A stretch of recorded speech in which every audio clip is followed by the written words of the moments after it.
Okay, beautiful people of planet Earth.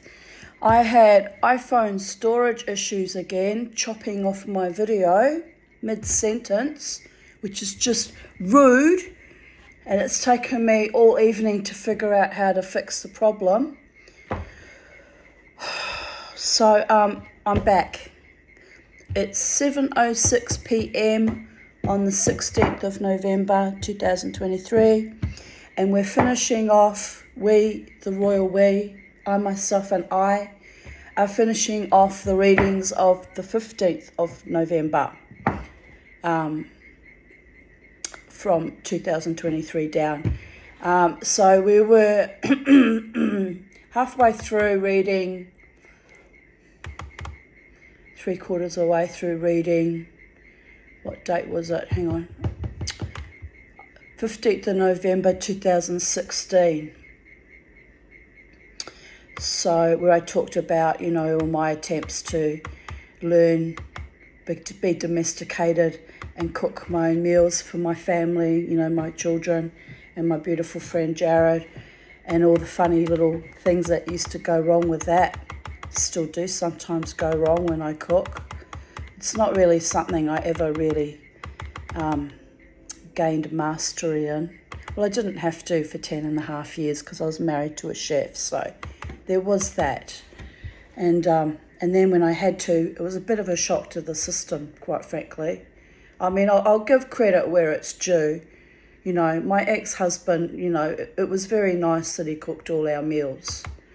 But the story behind that actually was why I refused to cook meals for him was when I was a young bride, aged 19 and 1 month.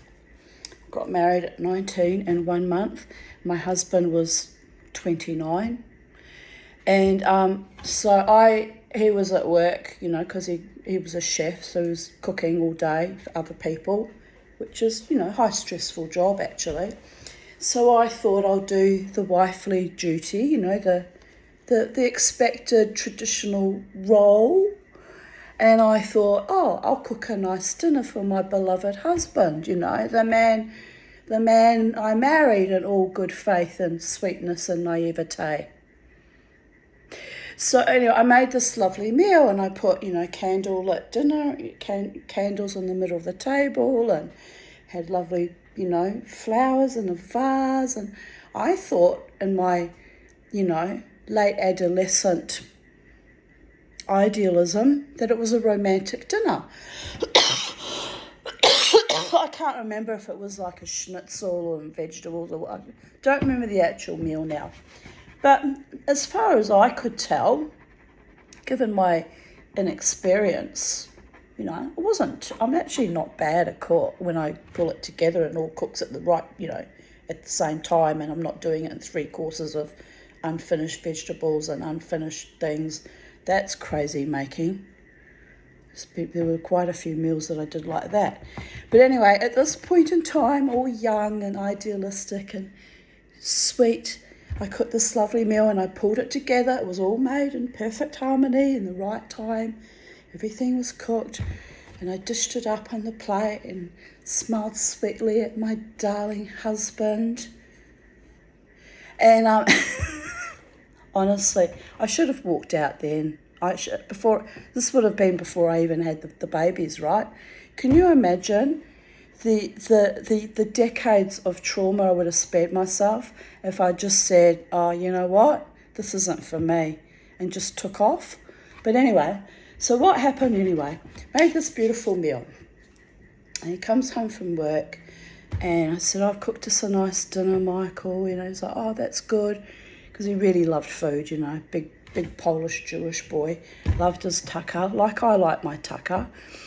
And so I dished up his meal and I serve it lovingly to him. And we sit down opposite sides of the table and I'm looking at him all sweet because, I must have been in love with him at the time if I was actually wanting to cook him a dinner for the love of God. So anyway, so we sit there and cut into the meal and we start eating. And he looks at me and said, what is this shit?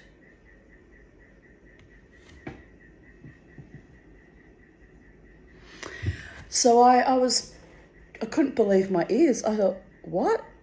I've made this lovely meal and made it all romantic and sweet, and I wanted it to be lovely. And he says, what is this shit? So now another woman would have got up and cracked the plate of food right over his head and probably cracked his head open with it, right? I know my mother would have probably done that. She's a bit more violent than I was. But I sat there quietly eating my dinner and I thought about it. And with each mouthful I took, it was a perfectly lovely meal. There was nothing wrong with it, by the way. I ruminated. So I didn't say anything for a few minutes. I just sat there, and I thought, what is the ultimate revenge on this man for disparaging my wifely duties as a young bride and this beautiful meal I've prepared and putting me down, right? Which he was an emotional abuser. He was really quite foul. So anyway, I sat and chewed on my cud for a while, and then I looked at him and I said, I'll tell you what this shit is, Michael. He said, oh yeah, what's that? I said, this shit is something you will never get again from me as long as I draw breath. And we know that my breathing is always optional, with my lungs and everything. So, and he did actually inculcate someone to strangle me, tried to get me to never breathe again. So there was that. But that came quite some time later, after 10.5 years of marriage, right? But anyway, so he says, oh, what do you mean? What do you mean this shit is what I'm never going to get again? I said, well, you're the chef in the family and you think my cooking's shit? And he says, yeah, you're not really a very good cook, Tanya, let's face it. So he's like re-emphasising the insult, right? So I said, okay, all right, since you feel that way about it, I said, yeah, I'm okay with that. I've made a decision. He says, what's that? I said, I will never fucking ever cook for you ever again as long as you live. Or as long as I draw breath. And he just looked at me and went, I'm sure there'll be occasions where you'll want to cook a meal. I went, no, never will I cook for you again. And so I didn't cook. I did make beautiful desserts and puddings, like when we invited, dinner guests over. He would make the main meal and the entree, and because he liked to show off, for his friends and make opulent meals. And I would make the desserts and all the cakes. I used to make the most fabulous cakes when I was a young woman. And so I would make, the desserts or the cakes or the puddings. And for that, to do that, he would say, get out of my kitchen. And I mean, it was like being married to a freaking fastidious old bloody female, really. I mean, the whole dynamic in that relation was very off. I was like the man and he was like the woman, but he was all controlling and vicious to me. It was a sick relationship from way to go. But anyway, but I used to make the beautiful puddings and desserts, but I never, for the rest of our entire relationship, cooked him a dinner again. And by the end of the marriage, as the marriage was really crumbling, like the last year or 6 months, he was almost crying. He was like, oh, please cook for me dinner tonight, Tanya. I'm so tired of cooking. I'm so tired. I've cooked all day. And I would just look at him and say, do you remember when I was a sweet and innocent and naive and trusting and loving bride? That meal I cooked for you that should have been cracked over your skull, but I decided to play the long game. And he'd be like, yes. And I went, go and get takeaway.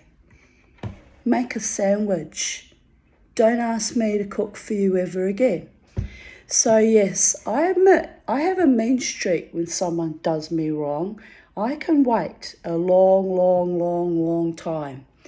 But I mean, I don't need to do that ever again, do I? Because I got 3 of them. And I was never so happy as to see the back of that fucking awful marriage. Because he just constantly put me down, you know. The other thing he did was, you know, he'd feed me up because we like eating, both him and I. And of course, as I put on weight, and then especially after I put on weight with my babe when I gave birth to my children, and he was actually particularly sadistic when I was birthing our children. He really was. I should have just taken my babies and gone to the other side of the planet. It's my one greatest regret in life, staying with that man when I was vulnerable and ill with newborn babies. But anyway, I just thought that was normal. That was my normal, right? I didn't know any different. But anyway, he used to say things to me like, oh, you're fat and you're ugly and you've let yourself go. And he himself was enormous. I'd look at it, I'd just say to him, oh, is this the pot calling the kettle black, is it? Like, what? You know? But anyway,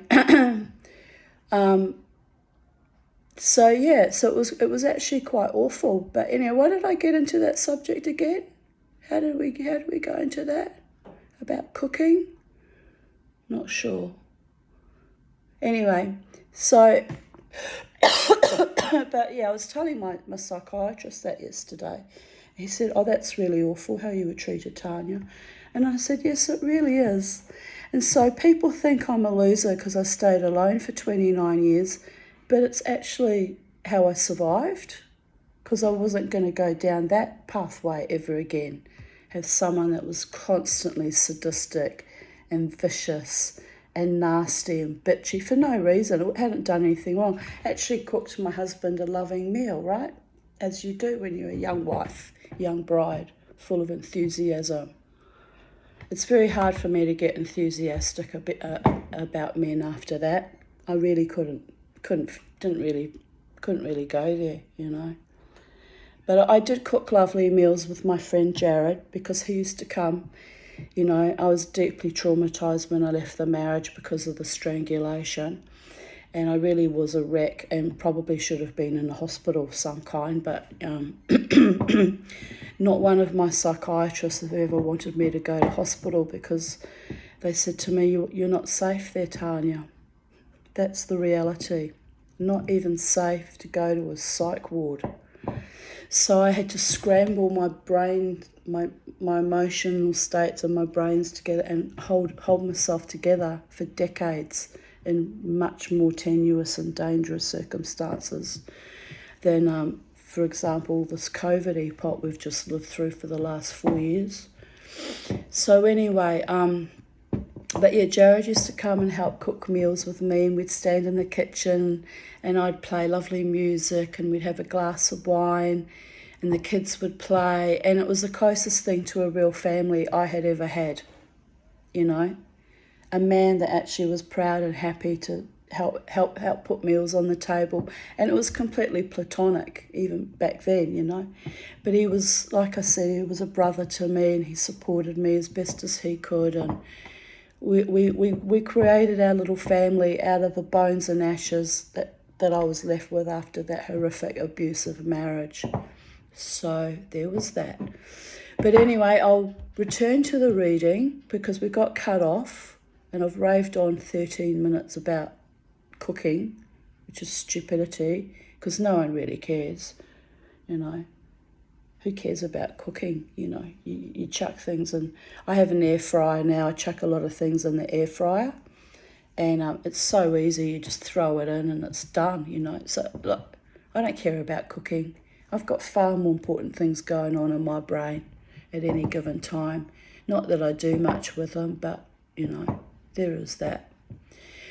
But anyway, so we go back to 15th of November 2016, where I got cut off halfway, saying that I was itchy, sneezy, coughing copiously, chesty, wheezy, and variously bitchy. I don't know how Jared puts up with me. And then I continued on. I was anxious about my car, my sunburn. This after copious lathering of sunscreen and raving mad. Raving mad in those days, I'm not crazy, people. I'm actually have never been crazy, but I get bouts of hypomania from my, trauma issues, especially when I haven't slept or when it's been extremely hot days like this. I'll get elevated, and so yeah. But I'm not actually mad, believe it or not. And I continue. Part of my charm, I guess, my syncopated dissonance and refusal to be mundane. The supermoon rose and my dog barked at the idiots who stalked my house to see the moon. Why do they do that? The moon looks the same in their front or backyards too. Perhaps they think my witchy mojo will bring them moon madness. Instead, they were verbally mooned. It was rather funny, if I say so myself. And I continue on. It is rather amusing how housing tradesmen try to make me out to be A, stupid, or B, crazy. The electrician turns up, tells me there is nothing wrong with the switch. He fiddles with it anyway. Tells me as he is leaving that the wasp nest in the switch might have gotten moist with the storms and humidity and caused the safety switch to flip. Something flipped. Wasn't the safety switch, that's for sure. Twat. Checks the safety switch. Tells me it is strong, so not a problem. Are you getting the code? Reading between the lines here. Yeah, that's what I have to put up with tradesmen. Usually I pile it on just as thick and scare them off because they can't handle my mojo, babies. I know how to play the game. The only way to win the game, though, is not to play. So if I'm not playing, that means you've pissed me off on some level and I've decided to just let it go. Tells me to eliminate each possible cause of the switch by unplugging each pump until I find the faulty one. Well, that's reasonable. I know none of them are faulty, except it is possible that one of the plugs in the extension cords could have gotten damp. Now I will monitor it. A few weeks ago, the plumber that came out to fix the seals in the bathroom taps tried to tell me that water is always in the line and will always leak a bit. No, idiot, not if the taps and seals work. It makes me furious how they try to feed me with bullshit and then they fix the issue anyway. Like gaslighting constantly. I will see how the switch behaves now that he has fixed it. Honestly, it's tiresome. And here goes my battery on the laptop. Just in the middle of everything, there's the battery on the laptop.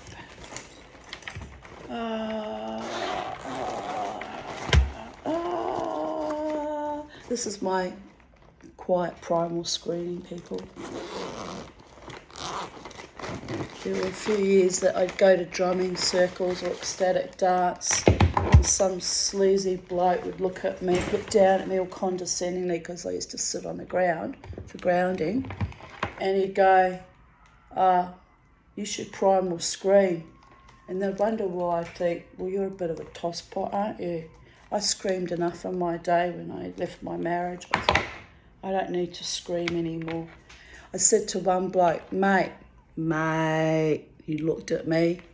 I said, if I start screaming, I will never stop and you won't like it. He was like running away with his bloody tail between his legs. I've got no intention of primal screaming. If I'm screaming, it'll be because we're in a full-scale riot or war, and then look out. I hope that day never comes, because I am old and tired now.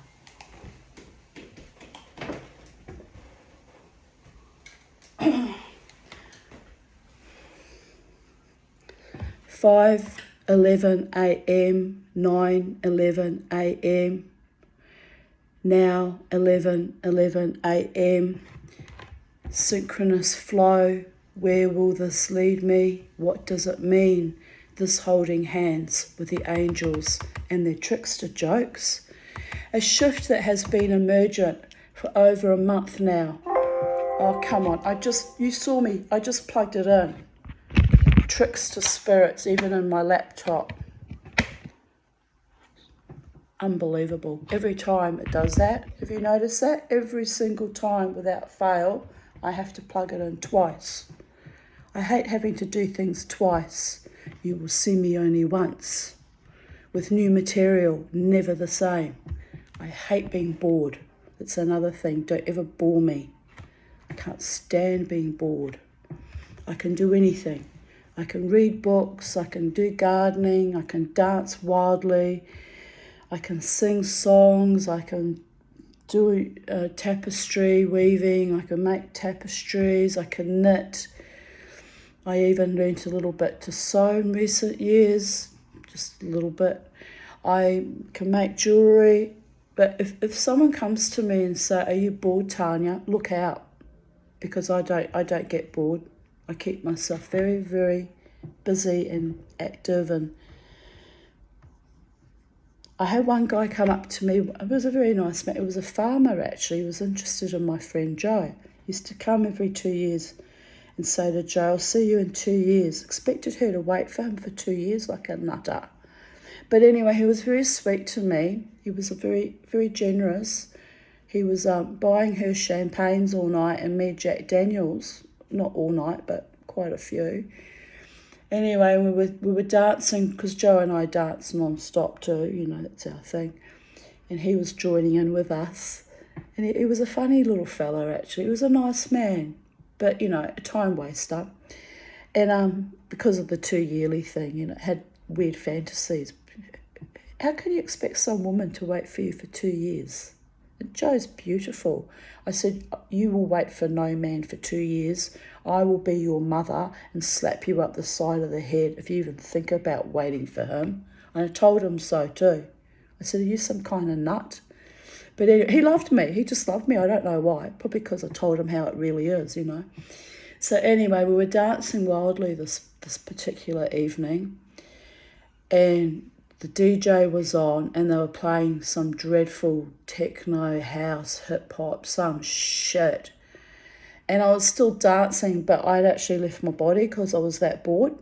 And but this guy didn't know me very well at that stage. I think we'd just met that evening and he was clearly, tuning up my beautiful friend Jo. And anyway, randomly he turns to Jo and he says to Jo, "Is Tanya bored?" Like they're talking about me as if I wasn't there, which was a bit rude actually. And so I looked at him and went, "What?" And he went, "Oh, I've got a bet on with Jo. She says you're perfectly fine because you're still dancing. But I told her that you're bored out of your mind." I said, "Oh, how much is the bet?" He said, $5. I said, "You win." And he went, "What?" And I went, "Yeah, I've left my body. I've gone walkabout in my mind. I'm not actually here. I'm dancing, like I'm physically here. My body's still moving to the music. But yeah, I left this building about 10 minutes ago. I'm so fucking bored." Jo, his name was Tony. So Jo looks at Tony and she went, "Oh my God, I've been dancing with Tanya for years. I had no idea she does that." I went, "Oh, Jo." I said, "I'm very freaked out by this Tony guy. He's actually very perceptive to notice that I'm bored." I said, "Because I usually hide it fairly well when I'm out dancing." And I said, I'll give you credit. You win that bet. You've worked me out very well." Anyway, he was a nice man. He was a gentleman and would visit, as I say, every 2 years and look at Jo and I'd stir him up a bit. So we're still not waiting for you, Tony. He goes, "Oh, I wish you would." Oh, like 6 years went by, sort of trot up every about on average every 2. I'd go on. In the end, one night for a joke, I grabbed him by his tie because he'd come from these like farmers conferences where they buy like truck and big moving equipment and stuff. These big things that they have once a year, conventions they have in Brisbane. I actually think he must have actually been married because who does that? Expects some gorgeous woman to wait 2 years for him? The tosser. But anyway, so what was funny was he'd turn up in a nice suit and a tie. And I'd grab him by the tie and I'd pretend to drag him around. I'm not really a dominatrix, don't get me wrong, but it was just this little joke we had going. And I'd grab him by the tie and then I'd string him up by the tie and I'd go, Tony, it's been 2 years you've made us wait. And I was like, and he'd be like, oh my God, I love it so much. And I was like, you really are you're a strange little man, Tony. You really are a strange man. Oh, and then one time I said to him, Tony, where is your farm? It was somewhere down, back or beyond in New South Wales, out in the outback somewhere. I can't remember where now. I said, how many hectares have you got? And it was like thousands of hectares. He must have had money too. And so I'm looking at him, and I've got no idea about modern farming practices, people. I really clearly had no idea. So I said, instead of making my beautiful friend, who is worthy of a true love and a heart-centered man who's going to actually give her a nice life and treat her like a queen, and he's smiling, yes. I said, I might come down with Joe one time and visit you on your farm. He just gets a very frozen face like this, which told me he was married or had a partner, this shit. And I said to him, yeah, I'm thinking, we'll come down and see you, Tony. I said, I'd like to see how modern day contemporary farming practices happen. He said, oh, you'd love it on my land, Tanya. I said, yeah. I said, have you got horses? I said, I haven't ridden a horse in 20 years. And I wasn't like talking in code, like I was serious. I hadn't ridden a horse in 20 years. Oh my God, it's more than that now. We're talking probably 35 years. Anyway, I said, I'd like to come and you can pick a nice horse out for me and put a saddle on it and I'll go riding. And he just looked at me and went, there's no horses on my farm. I went, eh? He went, yeah, farmers don't have horses anymore. I went, what? And he went, yeah, no, we don't. It's all done by trucks and, big earth moving things and, there's no horse. I said, have you got a cow on your land? He says, oh, yeah, because I have a few cows. I have some, cattle, a few thousand head of cattle or something. I said, have you got a chicken on your land? No chickens. I said, what kind of fucking farmer are you? You're a bit useless, aren't you, darling? And he was like laughing his ass off. I got really upset. I said, Joe, you cannot marry this man. And I said, he's making you wait 2 yearlies for 2 yearly visits. And on top of it, he doesn't own a horse. I said, it's a disgrace. Anyway, we had a good wind up. He bought me a drink and he was good about it. But anyway, where was I when I got digressed off that?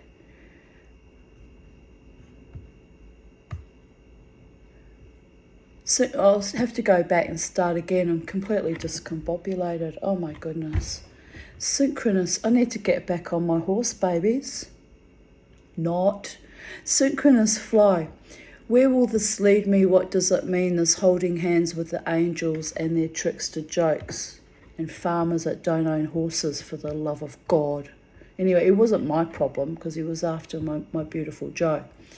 A shift that has been emergent for over a month now, an awakening, a call to arms to love, be love, no love, but let the smiting fall into its natural grace.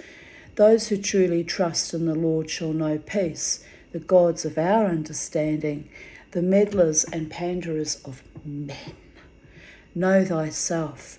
You are the perfect microcosmic reflection of the unnameable divinity, your own God, living dead gods. Deify, lol.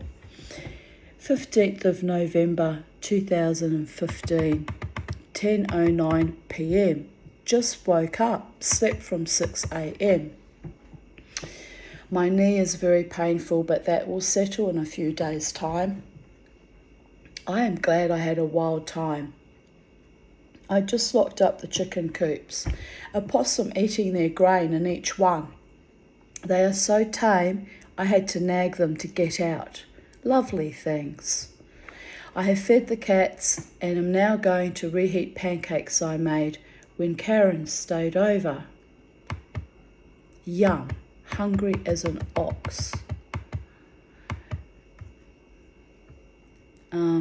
I just bought a black and tan Pomeranian puppy from a registered breeder. I love the fact that she also breeds chocolate and blue and tan. I love the variety of colours that are available. All colours should be part of the standard, otherwise certain colours will be bred out and that will be a great loss to the breed. Also, I am concerned it will encourage backyard breeding. I deliberately bought a pedigree dog from a registered breeder, expecting that it will be registered as an Australian standard. In changing your standard, my puppy is now delegitimised, as will all the dogs sold by the registered breeders of the colours you have decided are to be excluded. This is grossly unfair and unjust and frankly outrageously ignorant. That was a note I wrote to change.com on a petition about breeds. Update. Well, that breeder turned out to be a sadistic monster, doped the puppy. The vet advised me to give little Alcide back. I was very distressed. I'd already fallen in love with my little Pomeranian puppy, right?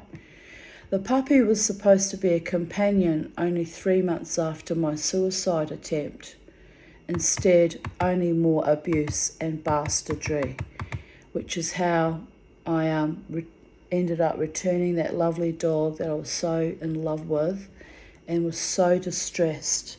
And then Jared said, only 3 days later, we're going to get a puppy or you will lose confidence and you won't get another dog for many years. So we went straight out and bought little Beauregard, and that's how I had the beautiful outlook and gaze and a cantankerous little mongrel dog, Shih Tzu Jack Russell mix he was, until recent months when he passed away. But we were happy together, my little Bobo and I, and both our weird spiritual existences on planet Earth.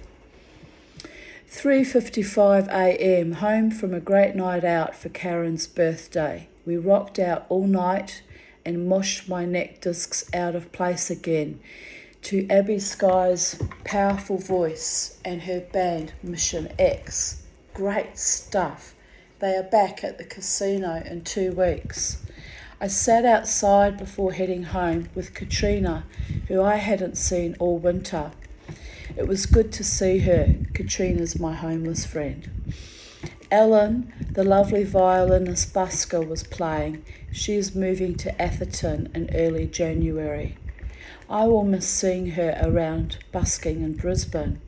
Katrina told me that my friend Brian, another homeless person, is out of jail. I am so glad. I missed seeing him out too. It was nice to see old friends. My feet are so sore, they are throbbing and spasming. It feels like tiny pinpricks. I also hurt my damn knee. Again. When will I stop doing crazy shit like dancing all night with arthritic joints and a bung knee? That's a rhetorical question, since I never stopped, did I? Except for the 6 months that I was mandated out of dancing by those dogs.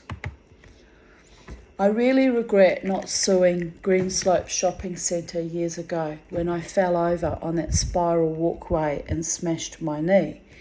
It has been painful on and off ever since. I hope I don't need a knee replacement.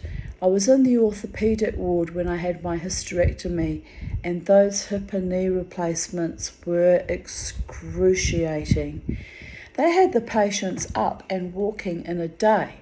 I was horrified. They have to, as it helps the new joint not seize up. Watching those women in rivers of sweat and pain was scary. They all felt sorry for me too. Arg. Time for a hot bath and think positive.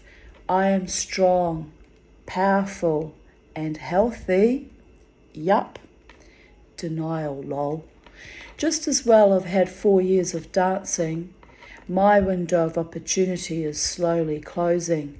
Getting too old for this shit.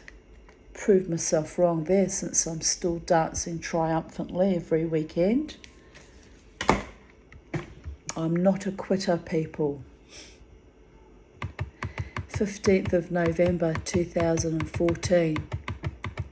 Here's a photo of my mosaic foot that I did.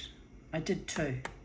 That one's got the fairy plate and the other one's got a Native American chief on him because I wanted to make use of the broken plates, not waste them.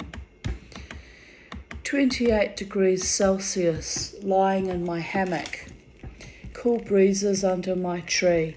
I got up at 2 p.m, have had a nice cool shower and feel rejuvenated. The wind had dried my hair. Everything is perfect in my world. 15th of November 2012. Stormy weather is a-coming. We all know what that means for the Tanya. Ha ha ha ha ha. Oh yes, I do like a wild storm. Hand is uber sore now, but this is because I hammered in some steaks to protect my veggie patch from the possums with my sore right hand, as I tried it left-handed but had no strength or hand-eye coordination. I had literally just had the skin cancer cut out and my hand was bandaged, by the way. So yes, I can be a crazy chickie sometimes. I had a lovely play with the three young... Oh, go away. I had a lovely play with the three young chickens. They had a bit of a run on the grass, but were obsessed with climbing on my back where I lay, and one actually pecked my eyeball after being curious about my eyelashes, so I had to shield my eyes after that. It was the baby rooster. He is most curious, adventurous, and intelligent. We had a bit of a cuddle, only the runt Riri was hesitant, but I managed to get a cuddle with her also. Then as dusk set in, I had a bit of a job convincing Merlin the rooster to go to bed. Ha ha ha. The other two new point-of-lay pullets, 18 weeks old, were so terrified of Hecate, they spent most of the day in the nest all huddled up. I had to make them have a run outside the chook tractor so they could eat. I had to make them a run outside the chook tractor so they could eat and drink. They were both very nervous, and the little black hen has nothing of Lilith's bolshiness and attitude. I expect they will settle in a week or two, though. I am really loving having them, but must never risk leaving the gate open again. Don't want any more carnage or heartbreak. And as it turned out, my mad Romanian, crazy demented, used to threaten to rape me on a regular basis till I threatened to put him in hospital. I found out much later on he was coming in with his dog and letting his dog kill all my chooks. But I mean, the things I had to put up with, honestly. But he was an animal, that man. He really was. But anyway, he paid for the karma in the end, died alone in his house, and he was dead for 3 days before I even realised. So that wasn't nice either. And because I live alone, I worry about that happening to me actually. But I used to have, a network of like my friend Jared or Lynn or my daughter to ring me every couple of days just to make sure in case I'm stinking up the house here. But they don't bother with that anymore. I guess they know I haven't died after all these years, and I'm probably not going to. So there is that. Just woke up, hands sore from the removal of the small cancer sunspot. Still tired. Oh well, that is normal. I went to bed at 2 a.m, so I think 10.5 hours is all I need today. Lol. Because I'm a fighter. I've fought off so many things. 15th of November 2011. Here's me with Heidi, who is my mother's first husband's daughter from his second wife. She's actually a twin, so she's one of the twins. And Heidi, even though we're not related by blood, because she's my half-sister's half-sister, they have the same father, and Andrew and I shared the same mother. So it's very complicated, people. But Heidi is the only one that still loves me out of that entire family. And I don't hear from her very often, but she still pops up occasionally on my Instagram. And, I think that's lovely. Her father was very kind to me when I went to Germany when I turned 8 on the ship going over. But so when I was 8 years old, my mother took me to Germany, and he would just look at me walking along. He said he had this fond memory of me wearing this little woolen coat and walking they had a little dachshund. And he said it was the fondest memory of me as a child. Because I could have been his child if he hadn't stuffed things up with my mother, right? And created the beautiful twins. But it is what it is. He was very kind to me. Her dad, Hans Peter. And here's another photo of Heidi with my friend Margaret. Because we made a point of going to visit her on my one trip to Sydney, right? I mean, I've been to Sydney as a child, but I'm talking about back in 2011. I've been stuck in Brisbane like an open-air prison for 35 years. So I had one little short trip home to New Zealand for 3 weeks, end of 2004 and beginning 2005. And then that one little trip to the Blue Mountains. And then I had one little trip up to Hervey Bay when I was married to, Meathead in 1992. We were up there. That one holiday up there, we went whale watching. It was actually quite nice. But there was a freaking, mini tornado. So that was quite frightening and confronting. And that was that's the only holidays I've had. It's ridiculous, isn't it, people? So that's why I have these fantasies about, getting money one day and travelling all over the world and visiting all the sacred and holy and interesting sites all over the world. That's my dream, to do that one day. I don't know where the money's coming from because it's an expensive exercise, but if the gods allow it, it will happen one day, hopefully before I get too old and fragile and sick. Well, I'm always sick, but I mean before I get so frail that I can't actually travel ever again. Anyway, I've made my mind up. I'm going to go home to New Zealand in February for a long weekend. I've just got to get the money together for the passport and the airfare, and I'm going to visit my childhood friend Lynn and see my childhood beach which raised me, and I'm excited about that. Margaret and Heidi at Bondi. That was my one and only holiday in the Blue Mountains in Sydney, thanks to my beautiful Margaret. The Blue Mountains were spectacularly beautiful. One day I might go visit there again. I have seen so little of Australia, stuck in Brisbane for 33 years. Well, it's more than that now. Crikey. Arg. But it's all good. It is what it is. So I must have written that up a couple of years ago because I arrived in 1988. So 35 years, something like that. I've lost track. I didn't stop talking the entire trip except when I was asleep, so I think I was rather annoying. But it was so great to see Margaret and Neo and actually be in Sydney. I am still bursting with excitement and enthusiasm. Home from Sydney and the Blue Mountains, I had a wonderful time in spite of Bella's health scare. We thought she had a tic, and my own poor health. Yesterday we went to Sydney town for the Picasso exhibition, and Heidi met us at the art gallery and took us to Bondi Beach and to Warsaw's Bay. Warsaw, I think that's how it's pronounced. The Gap, and to her home in Vaucluse. All very beautiful. It was lovely to see Heidi again. 15th of November 2000. Oh, I've just got such a pain in my heart. Just went, yeah. Nostalgia. 15th of November 2010.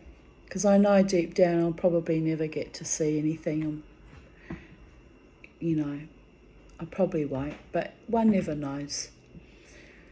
2010, did I say 2010? I did, didn't I? Watered garden. It took rather a long time. Everything was so dry. Then I came inside to eat 2 bowls of Goody Gumdrops ice cream from New Zealand. I haven't had this flavour since I was a kid. I was swinging my legs and feeling very blissful. My inner child loves being spoilt. 15th of November 2009. The cosmic punchline is delivered. It's hilarious. I'm laughing alone, but at least I get it now.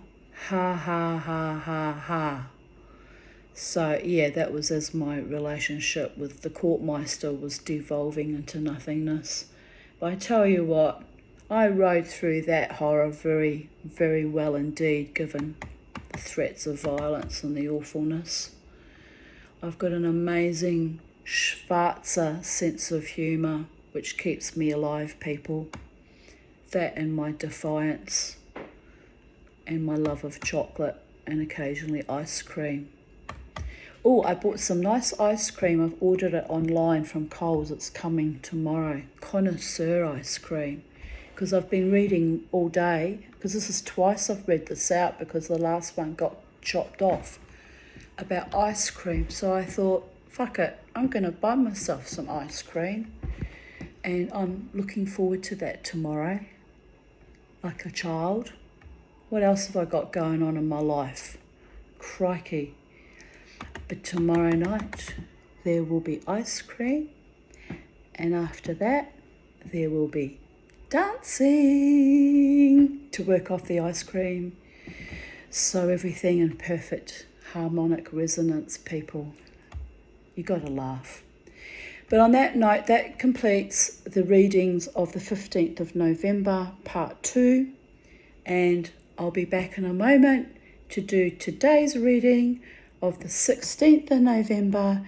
And then we will all be caught up and I can get back to my daily readings and not feel so pressurised and the need to conform or perform and bring things up to standard. So bye for now. Love you all. Have a wonderful evening. I'm hot and bothered and but thirsty. And yes, but I'm not bored. Bye for now. Take care.